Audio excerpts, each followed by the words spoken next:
Okay. Assalamu alaikum wa rahmatullahi ta'ala wa barakatuhu. Welcome everyone to another great, exciting event hosted by SDI UK Hope Team. We have been running similar events over the last few months, and we have three main categories or three main series in which we run these events. One of them being the Career Insight series, second one being Career Guidance, and then the third one being Employability and Skills Development series. Each series has got its own a gist of how we run these events and what the events usually cover. So today's event is under the Career Insight series, where we invite SMEs in their specific fields to talk about the careers and how we can apply as a general public, or what the career insight or what the career is usually all about, so that we can at least get some flavor and see if it's applicable. The reason why we are providing this kind of events is, as we are all aware, that we are under a global pandemic, and as a result, the global economy is heavily suffering.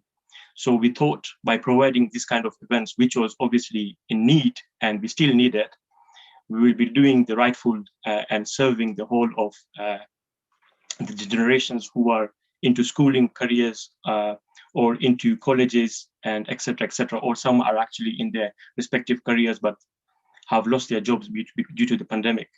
So without a further ado, I will now call upon Brother Altaf, who will introduce who the guest speaker is, and we'll take it from there. Thank you very much. Assalamu alaikum wa rahmatullahi wa barakatuhu. Jazakallah Asfaq Bhai for that introduction. Basically, before I introduce our guest speaker today, can I just take a few moments to remember our beloved brother, friend, colleague, Hafiz Salim Master, who passed away yesterday. May Allah give him maghfirat, accept his good deeds, forgive his sins, and grant him Jannah, and also give sabr and patience to his family. Ameen. Right, today's session, as Asfaq Bhai has said, it's on the career with Lancashire Constabulary. And basically, applications for the police constable degree apprenticeship will open on the 1st of March. So this is an excellent opportunity for those who are interested in becoming police officers and who don't have a degree, because to become a police officer nowadays, you have to have a degree. So this is an opportunity for an apprenticeship, degree apprenticeship. And like I said, the applications open the 1st of March. This session will also provide you with information and advice on how to get help and support if you're interested in joining, and also with information on how to apply for other jobs within the constabulary, so other civilian jobs within the constabulary. So without any further ado, our guest speaker today is Police Constable Musa Memon, and who is currently working as a force representative officer for the constabulary. Musa is a very highly respected officer with wealth of knowledge within the constabulary, and he has a lot of knowledge and experience. So if I can now pass on to Musa.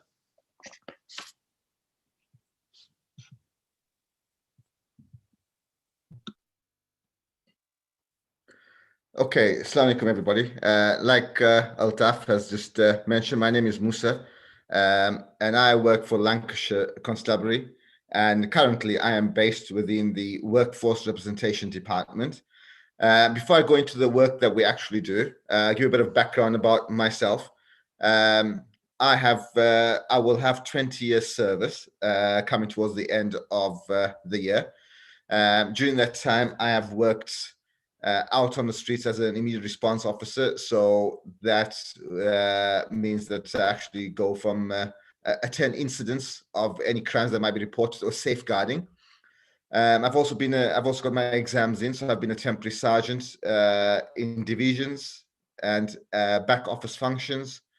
I've also policed football matches, protests of the far right and the far left. I've also policed the riots in London and the NATO summits. Prior to joining the current department, I was a trainer. So all the new recruits who join our organization will receive training, and I used to train them up prior to joining my department. So the current work that we actually do at the moment is trying to attract people from minority communities, and hopefully they will see policing as a career of choice going forward. And as Altaf mentioned, there are two routes into policing now. One, you can either join the police if you've got a degree already, and the other option is for those that don't have a degree. Is another way of is to actually join without a degree, and you will spend 3 years at university, Lancashire Police, and out on the streets, and work towards achieving a degree. And I will go into a bit more detail as we go through the slides. In the meantime, if you've got any questions, please put it into the chat, or you can just, there is a function to raise your hand. So if you want to raise your hand and ask some questions, please do so as well, and we will answer the questions for you.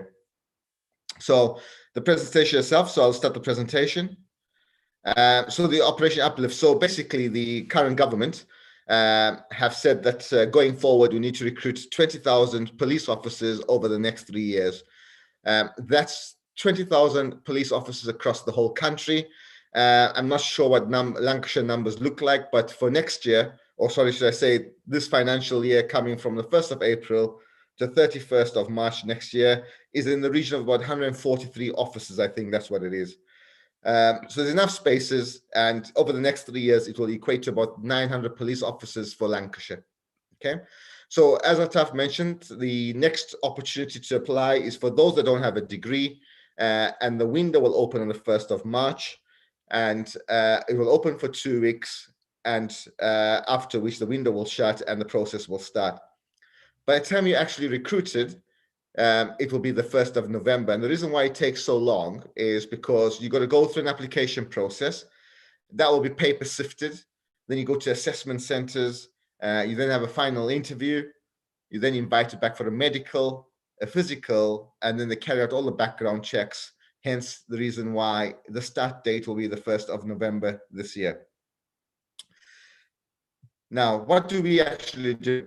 Okay, so our role in our department is we do positive action. So positive action is not giving people the answers, as some people have assumed in the past, but actually is helping people. So the police service is quite different to a lot of other jobs out in the private sector. And some people struggle with completing the application form. So what we try and do is, before you actually get the application form, is we'll have a session with people from minority communities to explain to them how to structure an application form. We look at the questions you're likely to be asked. We will give you pointers as to the answers you should be considering. And then we ask you to go away, practice a question that you can practice, and then you can send it through to us. We will look at it and see if you're on the right lines or not. You then go away, fill out the application form after having a session with us, submit your application, and then if you're successful, we will then call you back, and then we will put on a mock assessment center. And the mock assessment center is something that we have made up, but it mirrors the National Assessment Center. Of course, we don't know what you'll be given and what the assessment center scenarios are, but it's tested against a certain framework. We know everybody has access to the framework, so we created some exercises to mirror National Assessment Center. And when you're successful at the assessment center, we will then call you back for a mock final interview. We will put you through a mock final interview that will prepare you for the live interview. Once you pass that, it's then onto the medical. And of course, we can help with the medical because that's down to you. And they check your blood pressure checks, they check your BMI. And once you're successful at that stage is a physical, which is basically a bleep test, which is a 15-meter line, and you run to a series of bleeps. And as the levels get, as you go through the levels, the bleeps get shorter, which makes it a bit more difficult. And then you need to get to level 5-4, which basically works out to about 5.5 minutes of constant running. That's what it looks like. It's not a sprint. like I said, it's a 15-meter line, getting from one side of the hall to another side of the hall before the bleeps, before the bleep sounds. Okay, but we will help you with that, and we'll help you practice with that as well. So we help you along every stage of the way. And then once you join the organization, we will also look after you whilst you go through the whole process of your training. Some people have concerns around how they get treated. So, we have no issues in terms of, making provisions for people to have time off for Eid, whether it's Diwali, Jewish festivals, Sikh festivals. So we don't have any issues with that. I have colleagues, we have around 200 police officers and police staff from Black and minority ethnic communities. And they will testify that generally speaking, when you're going to say your namaz, you can say your namaz. There's no issue around fasting.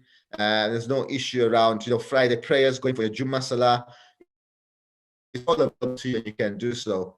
Yes, there are some challenges. So, for example, working shift work in Ramzan potentially can be issues with that, because you might be working an early shift and you might have gone to bed after Sahri, which, depending if it's summertime, can be quite late, and then you're up for work for 6 in the morning. But with a bit of planning, because we always know when Ramzan's going to be, almost a year ahead, what we can do is, if you can, in advance, we try and make provisions for people if we can. But again, we have to accept that there will be some difficulty sometimes. But again, in advance, if people give enough notice, people can take time for Eid. But it's what happens sometimes where people don't tell us until the last minute, and it can be issues around resourcing that. Okay. And you mentioned the starting salary around, so it says around £23,000 a year. But like we said, in order to apply for the route that we're thinking about at the moment, where the window will open on the 1st of March, is the police constable degree apprenticeship. You're in a 3-year probationary period, and at the end of the 3 years, you get a BSc honors in professional policing practice. It doesn't cost you a penny. You earn as you learn. At the end of 3 years, if you no longer want to be a police officer, you can leave with a degree, and you get no debt, and you don't owe money. Okay. The only thing for you is that you need a minimum of 2 GCSEs. It's got to be maths and English, grade C and above, or grade 4 as it is now, and any 2 A levels. It doesn't matter what the A levels are, any 2 A levels. And if it's not 2 A levels, then you can have a level 3 qualification. It doesn't matter what the level 3 qualification is. It can be in cooking, it can be in dressmaking, personal training. It doesn't matter what the qualification is. Okay. Sorry to interrupt. Can I just ask a question? Oh, go on. Yeah, just to clarify, you said that during the 3 years probationary period, while you're studying and getting a degree on this apprenticeship, you actually get paid, do you? Yeah, you still get paid. What is that salary? Is that the 23,586 or? Yeah, it's between. I put 23,586, but it's between that and 24,000. But I left it there on the safe side. But yes, that's what you will get whilst you're training. That's your salary basically. You are getting a salary to go to university basically for 3 years. So there's no fees for tuition fees or anything like that, or everything is provided. No, everything's provided. All the students have got to do is turn up to class and turn up to duty when they have to come on duty. At the moment, simply because of the pandemic, all learning is taking place via Microsoft Teams. But come November, inshallah, we should be back to normality. And then what will happen, it will be a collaboration between ourselves and university. So it will be 3 days at Lancashire Constabulary Headquarters in Preston, 1 day at the University of Central Lancashire in Preston, and then 1 day is Protected Learning Day, where the students spend the whole day learning for themselves and doing any work they've been asked to do. So there's no fees for the students, and they don't have to pay anything. Excellent, thank you. And then the other route, which we Lancashire have decided to go down this route, whereby we have 1 PCDA, the apprenticeship scheme, a year, and the degree holder, we have 2 or 3 a year. So we will recruit. That window's been closed, and the people are almost about to get recruited. But within this year, we'll have another 1 or 2 more windows for the degree holder entry. So for those that are not sure or when the window is going to open, is what I suggest you do is keep an eye out on our website, and there's an option where you can sign up for job alerts. If you go to lancashire.police.uk, and there should be some information there. So I've just put something in the chat. But if you go to Lancashire Police headquarters, lancashire.police.uk, and then you should have some information there, okay, for those that want to join. And this is what we help with, okay? Pre-application form. And the reason why we say pre-application is we'd rather people ring us before they complete the application, because, like I said, it can be a struggle. Some people don't know what they're really doing, and we do help. And we help you with the structure and what examples to consider, okay? And the other stuff I already spoke about, and we give support and guidance throughout the whole process that I described earlier. If you need any more information, our email address is there, workforcerepteam@lancashire.police.uk, and that's the telephone number if you want to ring. It's Preston 01772 413 651. Either ring or send an email. I mean, email is probably preferable, so one of the team will pick the email up. It's only because the team phone number is only available till 5 p.m. and not at the weekends, but at least on them we can pick the emails up in the morning when we come into work. And that will be the better option. But the phone number's there if anybody wants the phone number. That's a recommended link, and that's what I've already put in the on the chat. But this particular link will take you to all our jobs available, because we also realize that not everybody wants to become a police officer. So some people want to become police staff members, where they're not police officers, but they can join the organization in a different capacity, maybe answering 999 calls. They could be working in back office functions in departments like intelligence departments, public protection departments, as police staff colleagues. So that's the link for that. But even for those, we will still offer help. And the reason why is we have a department is also because if you had a white officer, they usually know who to go to ask for help and advice. If from a minority community, usually if you say, do you know someone in the police service? Not everybody does so, but if they come to us, we can help them and we can guide them through the process. Because a lot of us never knew anybody before we joined the police service. So we probably bumbled our way through. We didn't know who to ask. And over time, a number of us have worked hard to get to where we are. So we want to help everybody else join the police service.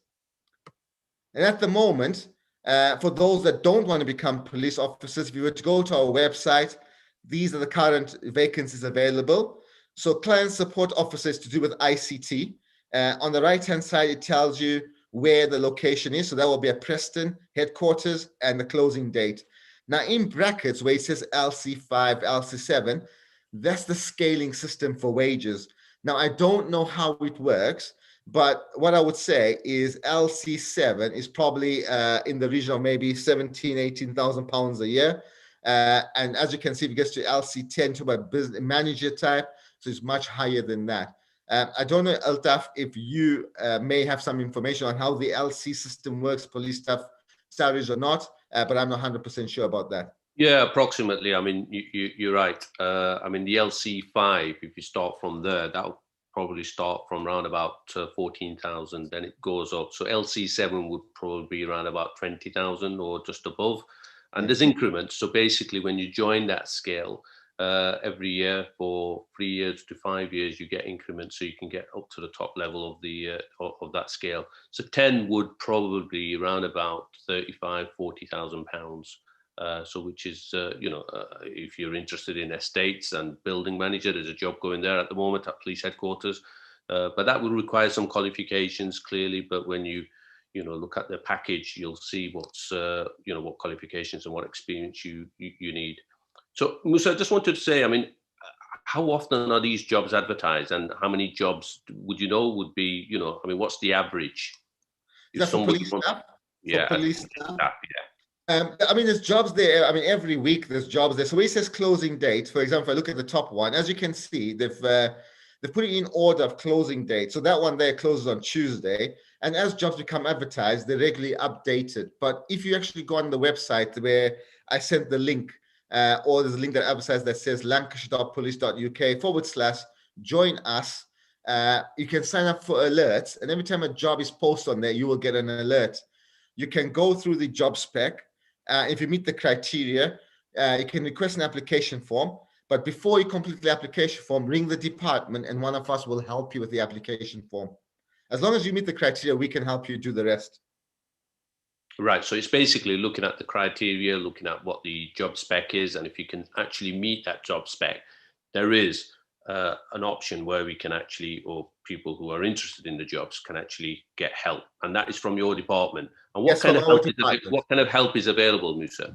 So what will happen is we will have we'll look at the application with them.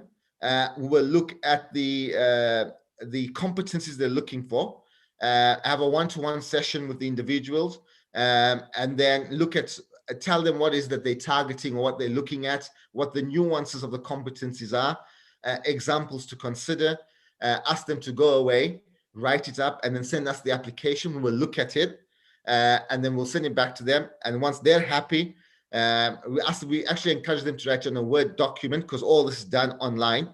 Once they're ready, copy and paste on the Word document, upload it, and then they'll get a reply saying, yeah, we'll invite you to an interview. And then what we'll then do is prepare them for an interview. So the help from yourselves and your department, I mean, if you feel that the candidate is not up for that job, would you be upfront and open? And would you say, look, you know, we will try and find you something else if you are interested in, you know, joining the constabulary or working as a civilian for the constabulary? Right. So if someone doesn't meet the criteria, then we have the conversation and tell them at this moment in time they don't. What they could do is they how to close the gap then. What is the gap? What they need to do to close the gap? They can either go away and do that, by which point, unfortunately, if they don't meet the criteria, that the closing date could be gone. And then what we could do is show them what alternative vacancies are available that meet their criteria that they could consider applying for. So one of the question is that, you know, there could be quite a few applications for one post. Now, there could be several, you know, applications and several people contacting you. So for instance, if there's 20, 30 people contacting you for the same post seeking for advice, do you actually have that capacity to assist these people, or would they be wasting their time? No, we do have capacity, because what we tend to find is with the vacancies that I've just advertised there, the police staff vacancies, we haven't received a lot of people asking us for help. And that's simply because some people feel confident to apply for the jobs in their own right without needing any help. And the other thing is we're quite flexible. So if we say, right, can you do at 2 o'clock on a Wednesday afternoon? No, I'm working, but I can do the evening. Then one of us will just sort a session out in the evening. So it's like today, you know, I was available. I was asked if I could do this. I told my sergeant I was doing it, and that's in my own time. I had a session on Friday in my own time as well for someone else. So we will do that in our own time at the weekend. Whenever someone's free, we'll try our best to accommodate them. Alhamdulillah, very committed. Well, the whole idea is trying to get more people from underrepresented groups in the community, in the policing, because the more we have, the better we can understand. So people feel that there's help available if you want to become a police officer, but clearly it's just not for police officers. It's also for other jobs and other opportunities working for the constabulary. So yes, you would like to encourage our candidates to actually participate in this, take the service on board, and whatever help they get, they might feel that they don't need any help, but clearly they can always have a chat with you and your team and go through the application, which would, who knows, would help them. Yes. Excellent, thank you. And so that's that's basically what we do for everybody, whether it's police staff or police officers. Okay, and that's our email address. Everyone's got any questions? You know, feel free to ask any questions that you have, because that's the end of the presentation, actually. Excellent, thanks, Musa. I'm sure there will be questions, you know, and we'll forward them on to you and your department, which you can answer by email, or if there's anybody who's interested, they can certainly call in now or come on the chat and ask questions. But yeah, very short, precise, presentation. And I think the most important one is the 1st of March. If there are people out there who are interested in becoming police officers and who do not have a degree, then this is an excellent opportunity. How many jobs did you say there are for this graduate apprenticeship scheme? Sorry. In total, we're looking for 80 people in total, 80. Right. On average, how many applications would you receive?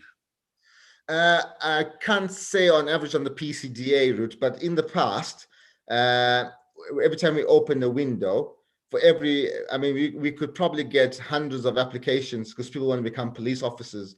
But with it now requiring GCSEs and A levels, it's not as high as it used to be in the past. But I can't give you exact figures as to how many are likely to apply. Yeah, you did mention that they participate 2 or 3 days at police headquarters, part of the actual graduation scheme. Where are the other days? Is that at the university or? Yeah, so 3 days with us at the headquarters in Preston with the trainers, and then 1 day a week at the university with the university lecturers, which is covering basically as part of the agreement we have with university.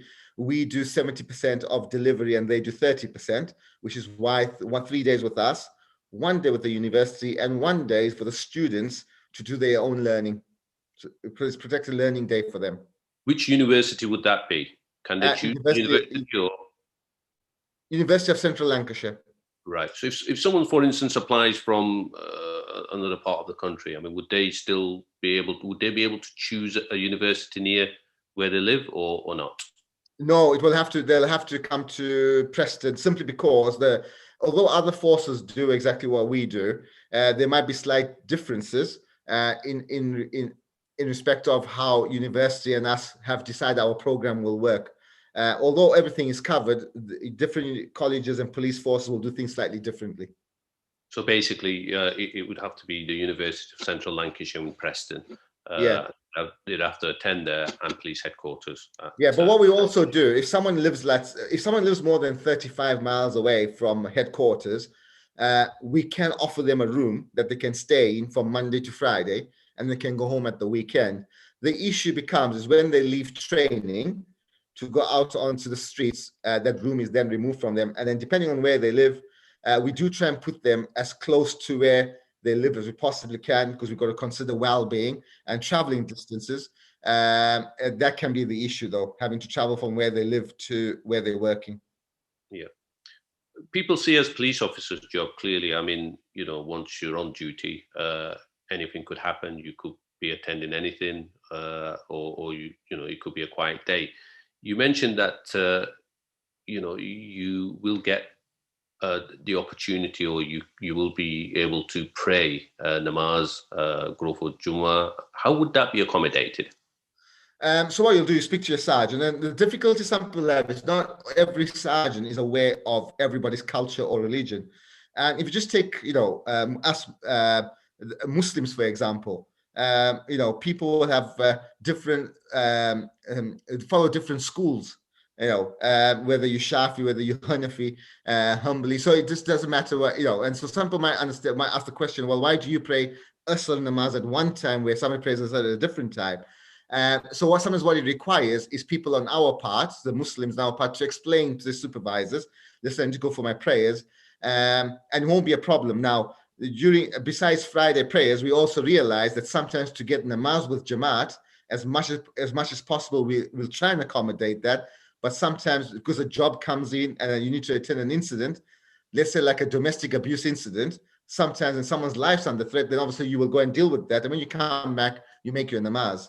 But when it comes to Jummah namaz, you will explain to the sergeant, look, I need to go for my Friday prayers. It's fine. You can have your radio with you, switch your radio off when you go to the masjid, you're in uniform, and you just pray, you pray your four, just get there just in time for khutbah, and you pray your 2 fardhs, and then you come back, and it hasn't been an issue for people who want to pray in the past. Sometimes it is challenging because on your way out of the door to go make Jummah namaz, a job comes in, which is emergency.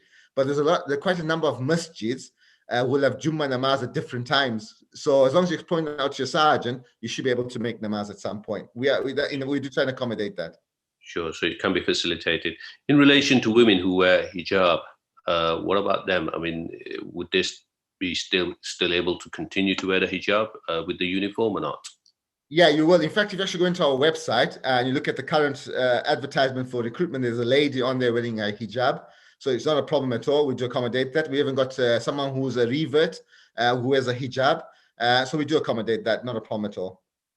Excellent. I think that's brilliant. I think you've covered most of the things. And like I said, if there's any further questions or anything else, I'm sure they'll contact you direct with the email address you've given. Or contact us and we'll forward it on to you. But Jazakallah, thank you very much, Musa. Thanks for the presentation and thanks for the time you've given to this good cause. No, Jazakallah, thanks for inviting me and thanks for allowing me the opportunity to sell our organization and our department as well.